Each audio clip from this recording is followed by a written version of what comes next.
दोस्तों नमस्कार। आज की तारीख 6 जुलाई कई अर्थों में बहुत महत्वपूर्ण है।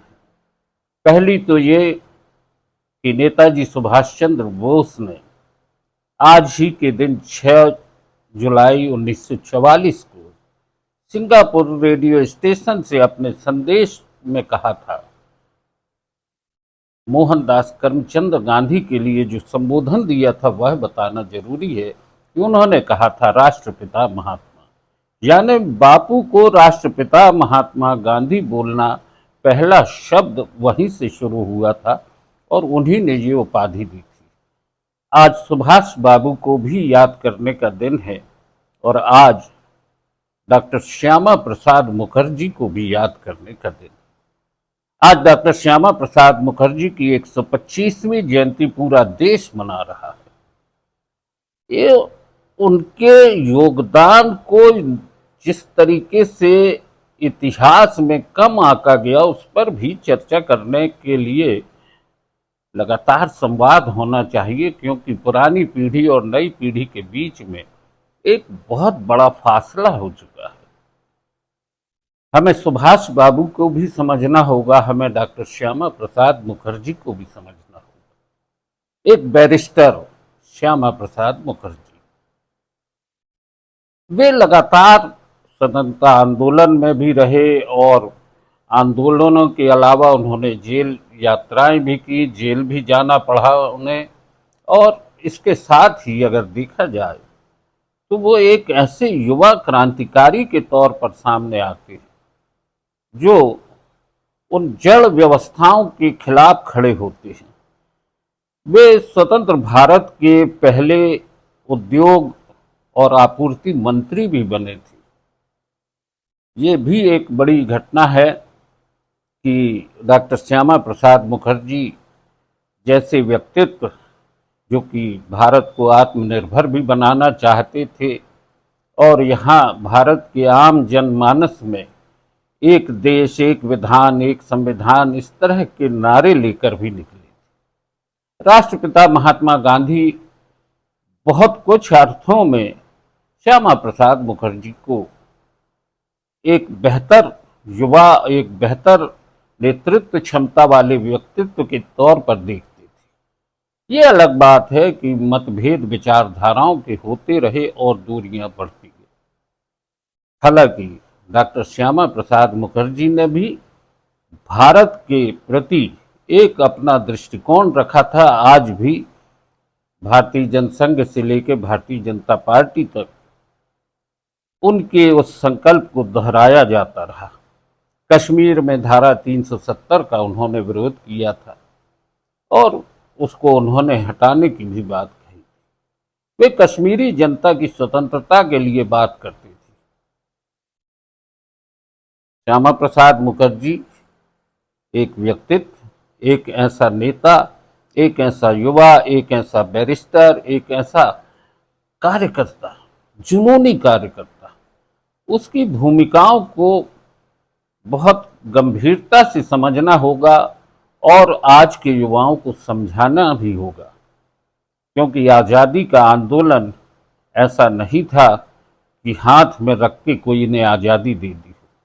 बहुत से संघर्ष थे।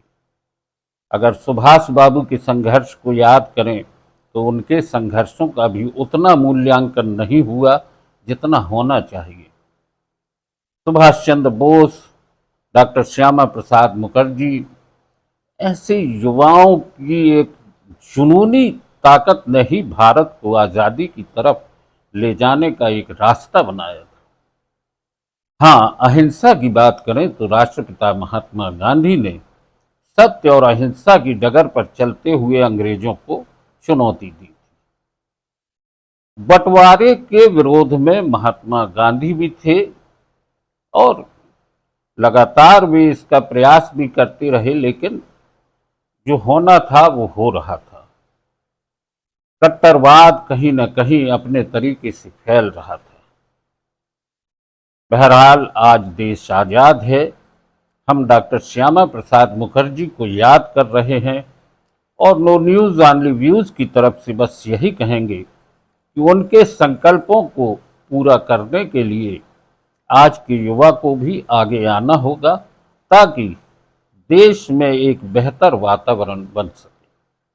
दोस्तों, डॉक्टर श्यामा प्रसाद मुखर्जी का एक प्रसिद्ध नारा था, एक देश में दो विधान, दो प्रधान और दो निशान नहीं चलेंगे। और 1953 में बिना परमिट जम्मू कश्मीर में उन्होंने प्रवेश किया, उन्हें गिरफ्तार किया गया और 23 जून 1953 को उनकी रहस्यमय तरीके से मृत्यु हुई। आज तक उनकी मृत्यु एक सवाल में है।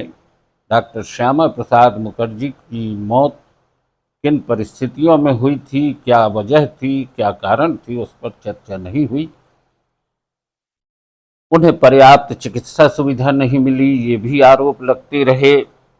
और खैर, जिस तरीके से आलोचनाएं होती हैं, लेकिन इतिहासकारों ने जो उनके योगदान को कम नकारा है, उस पर भी चर्चा होना चाहिए।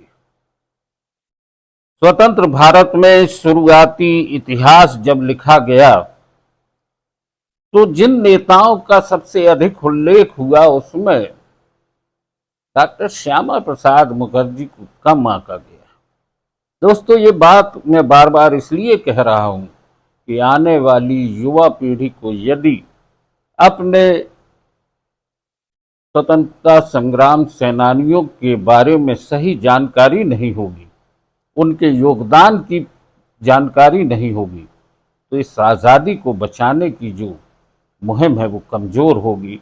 बहुत से लोगों ने बलिदान दिया है, बहुत से लोगों ने अपने जीवन के महत्वपूर्ण समय को जेलों की यातनाओं में बिताया है।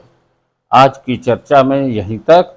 दोस्तों, एक बार फिर नो न्यूज़ ऑनली व्यूज की ओर से डॉक्टर श्यामा प्रसाद मुखर्जी को आज हम याद करते हुए उन्हें श्रद्धांजलि अर्पित करते हैं और आप सभी से आग्रह करते हैं कि उनके योगदान को अपने अपने तरीके से जानने का प्रयास जरूर करें और आने वाली पीढ़ियों को बताएं।